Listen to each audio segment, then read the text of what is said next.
मुंबई के चर्चित आर्यन खान केस में एनसीबी ने चार्जशीट दाखिल कर दी है। इस पर बात करने के लिए मेरे साथ मौजूद हैं एनसीबी के डीजी एसएन प्रधान। हम इससे बात करते हैं। सर, अब जो चार्जशीट आपने बनाई है उसमें कितने लोगों के खिलाफ है और क्या कुछ है निकल के आया इसमें?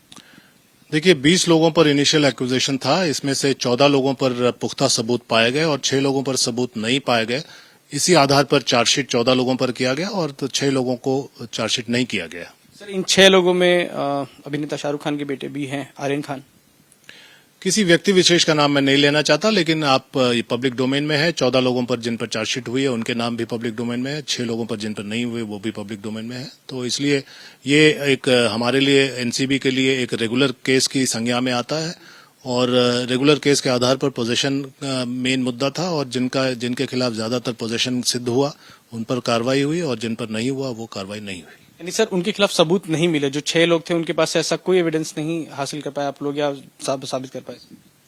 बिल्कुल दीगर बात है कि जो भी इनिशियल एक्विजिशन था वो इन पर पूरी तरह से तहकीकात की गई और तहकीकात के आधार पर ये पाया गया कि 14 लोगों के पास या तो पोजेशन था या उनके कहने पर रिकवरी हुई इत्यादि, और या फिर उनके खिलाफ दूसरे ने स्टेटमेंट देकर रिकवरी कराई या पोजेशन सिद्ध हुआ, और बाकी 6 के खिलाफ इस तरह की कोई बात आई नहीं और सिद्ध नहीं हो पाया आज के डेट तक।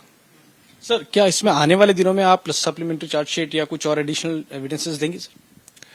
देखिए, किसी भी कांड का एक प्रिंसिपल होता है कि इन्वेस्टिगेशन चार्जशीट के बाद भी खुल सकता है अगर नए सेट ऑफ फैक्ट्स आए, नए एविडेंस आए, और वो कोर्ट के परमिशन के आधार पर होगा, लेकिन वो बात की बात है। यानी अगर जो 6 हैं उनके खिलाफ एविडेंस मिलता है तो उसको सप्लीमेंट्री चार्जशीट में जोड़ा जा सकता है?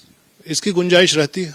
सर, एक सवाल ये भी है कि कुछ लोग जो जिस तरह के इन्वेस्टिगेशन चला 6 लोगों के खिलाफ नहीं मिले, तो क्या आपको लगता है कि कहीं कोई कमजोरी थी या कुछ छूट गया या केस में लापरवाही बरती गई, कुछ आपके डिपार्टमेंट में कमी रह गई? इसको कमी थी जरूर, नहीं तो एसआईटी को टेक ओवर करने की कोई बात नहीं होती, और हम लोग बहुत ही रेयर केस में एसआईटी बनाते हैं या टेक ओवर करते हैं। तो इसलिए यह स्पष्ट है कि कहीं ना कहीं हमारी कमियां थी और हमारी कमियों पर हम लोग पर्दा खुद नहीं डाल सकते।